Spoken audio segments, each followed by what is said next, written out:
فتنے کا لفظ ہے وَلَقَدْ فَتَنَّا الَّذِينَ مِن قَبْلِهِمْ أَحَسِبَ النَّاسَ أَن يُتْرَكُوا أَن يَقُولُوا آمَنَّا وَهُمْ لَا يُفْتَنُونَ انما اموالکم اولادکم فتنہ. ہمارے اردو میں فتنے کا لفظ اور ترجمے میں آتا ہے فساد. عربی میں فتنے کا مطلب ہے سونے کو پگھلانا، سونا پگھلانا.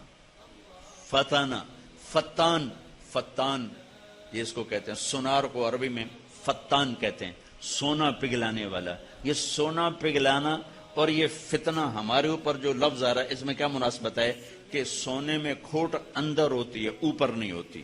کپڑے میں میل اوپر ہوتی، پانی لگا دھل گئی، لیکن سونے کی میل اندر ہوتی ہے. اسے پگھلائیں گے تو نکلے گی، ویسے نہیں نکلے گی. انسان کے اندر کھوٹ اندر ہوتی ہے، جھوٹ اندر ہے، بدیانتی اندر ہے، رشوت اندر ہے، فحاشی بدکاری اندر ہے. تو اندر کو صاف کرنے کے لیے پگھلانا پڑے گا. پگھلا کے اندر سے کھوٹ نکلے گا. میں کہا فتنہ وَلَقَدْ فَتَنَّا وَهُمْ لَا يُفْتَنُونَ. اور فتنہ تو اللہ تعالیٰ نے ایک امتحان کی بھٹی سے گزار کر میرے مالک نے بھٹی سے گزار کر پاک کیا ہے سونے کو، چاندی کو، ایسے ہی انسان کو. فتنے کے معنی قرآن کریم میں کئی حیثیتوں سے استعمال ہوئے ہیں. ایک عام معنی فتنے کا ہے آزمائش، امتحان کا. جیسا کہ جو آیت میں نے پڑھی ہے سورہ انبیاء آیت نمبر 35 میں فرمایا کہ وَنَبْلُوكُمْ بِالشَّرِّ وَالْخَيْرِ فِتْنَةً، ہم تمہیں آزمائیں گے خیر میں بھی شر میں بھی. یہاں آزمائش کے معنی میں فتنہ استعمال ہوا ہے. دوسری جگہ فرمایا کہ گمراہی کے لیے بھی فتنہ استعمال ہوا ہے. وَمَن يُرِدِ اللَّهُ فِتْنَتَهُ فَلَن تَمْلِكَ لَهُ مِنَ اللَّهِ شَيْئًا. اگر اللہ تبارک و تعالی کسی شخص کو گمراہ کر دے تو پھر کون ہے جو اس کو ہدایت دے سکتا ہے. یہاں گمراہی کے معنی میں فتنہ استعمال ہوا ہے. اور اسی طرح اللہ تبارک و تعالی عذاب کے لیے بھی فتنہ استعمال کیا ہے قرآن کریم میں کہ ذوقوا فتنتکم ھذا الذی کنتم بہ تستعجلون. الذاریات آیت نمبر 14 جس میں فرمایا کہ چکھو اب میرا عذاب جس کی تم جلدی مچا رہے تھے. تو یہاں پر معنی دراصل عذاب کے لیے اللہ تبارک و تعالی نے فتنہ کہا ہے. اسی طرح شرک کے لیے بھی اللہ تبارک و تعالی نے فتنہ کہا ہے. والفتنة اکبر من القتل، بقرہ 217 آیت نمبر. فرمایا کہ شرک کا جو فتنہ ہے وہ قتل سے بھی بڑھ کر ہے. اور اسی طرح گناہ کو، معصیت کو، اس کے لیے بھی اللہ تبارک و تعالی نے فتنہ استعمال کیا ہے. وَمِنْهُمْ مَنْ يَقُولُ ذَلِّي وَلَا تَفْتِنِّي. یہاں پر فتنے میں پڑھنا گمراہی میں پڑھنا نہیں ہے بلکہ معصیت میں پڑھنے کے لیے یہ لفظ استعمال ہوا ہے.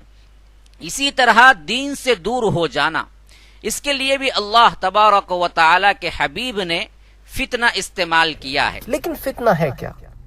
فتنے کا جو اصل مطلب ہے وہ ہے ٹیسٹ، امتحان.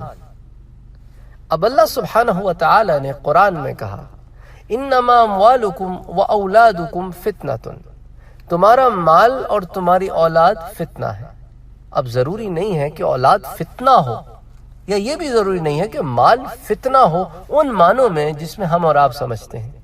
کہنے کا مقصد ہے کہ تمہارا مال تمہارے لیے ایک امتحان ہے. اب تم پر ہے کہ تم اس امتحان کو کیسے پاس کرتے ہو، تم اپنے مال کو کیسے خرچ کرتے ہو. اسی طرح تمہاری اولاد بھی تمہارے لیے ایک امتحان ہے، تم اس امتحان کو کیسے پاس کرتے ہو. کیا تم اپنے اولاد کی اچھی تربیت کرتے ہو؟ کیا تم ان کی دنیا اور آخرت کو سنوارنے کی فکر کرتے ہو اور اس پر محنت کرتے ہو، یا تم اس سے بالکل بے پرواہ ہو؟ تو یہ فتنہ ہے، یعنی کہ ایک امتحان ہے. اسی طرح عورتوں کے بارے میں بھی کہا گیا کہ عورتیں جو ہیں وہ امتحان ہیں. کہ بھئی امتحان کیسے ہیں؟ کہ بھئی دیکھو یہ تم پر منحصر ہے کہ تم ان کی طرف نظر اٹھا کے دیکھو، ان سے اپنے نفس کو لذت آشنا کرو. جو غیر محرم عورتیں ہیں ان کے بارے میں بات کر رہا ہوں. یا تم اپنے نفس کو قابو میں رکھو. اور تم غیر محرم کی طرف آنکھ اٹھا کے بھی نہ دیکھو. یہ ڈیسیژن تمہارا ہے. اور دیکھو قرآن اس پر بہت واضح ہے. جب بھی کبھی لوگوں نے سوال کیا کہ ارے ان لوگوں کا کیا، تو قرآن نے ان سے کیا کہا؟ ایک بات کہی، دیکھو جو وہ کما گئے وہ اس کا حساب دیں گے، اور جو تم کماؤ گے تم اس کا حساب دو گے. تم سے ان کے بارے میں نہیں پوچھا جائے گا اور ان سے تمہارے بارے میں نہیں پوچھا جائے گا. تو اپنی فکر کرو، اپنے امتحان کی تیاری. اچھا، پھر قرآن میں ایک اور جگہ اللہ عز و جل فرماتے ہیں ہاں ہم یہ امتحان تمہارا مختلف طریقوں سے کریں گے. کبھی بھوک سے کریں گے، کبھی اور طریقوں سے کریں گے. کیوں؟ کیونکہ یہ دنیا ہم نے بنائی اسی لیے ہے تاکہ ہم تمہیں پرکھ سکیں، تمہاری ایمان کو پرکھ سکیں، تمہاری کیفیتوں کو پرکھ سکیں. اسی طرح کہا گیا کہ قیامت سے پہلے جو فتنے اٹھیں گے، یعنی قیامت سے پہلے جو بڑے کڑے امتحان نہ آئیں گے، کہ یاجوج ماجوج کا خروج ایک امتحان ہے، دجال ایک امتحان ہے. یہ فتنے ہوں گے جو اٹھیں گے اور پھر لوگوں کے ایمان جو ہے وہ ٹٹولیں گے. اور یہ ایمان جن کے مضبوط ہوں گے وہی ثابت قدم رہیں گے.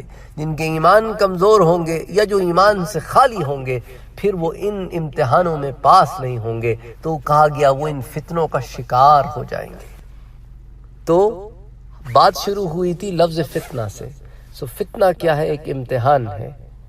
اب ہم نے اس امتحان کو پاس کرنا ہے یا فیل کرنا ہے، یہ ایک طریقے سے ہم پہ منحصر ہے. اور ساتھ ساتھ محنت کریں اور ساتھ ساتھ رب سے امید لگائیں کہ میرا رب بڑا رحم کرنے والا ہے، میرا رب بڑا کرم کرنے والا ہے، میرا رب تو ارحم الراحمین ہے، میرا رب تو غفار ہے اور غفور ہے، میرا رب تو کریم ہے، میرا رب تو بڑا ہی مہربان ہے، ودود ہے، قدوس ہے، مالک الملک ہے، ذوالجلال والاکرام ہے. میرا رب تو اللہ ہے. میں محنت کروں گا، میرا رب مجھے ضرور پاس کرے گا. اللہم صلی وسلم وبارک علی سیدنا محمد صلی اللہ علیہ وسلم.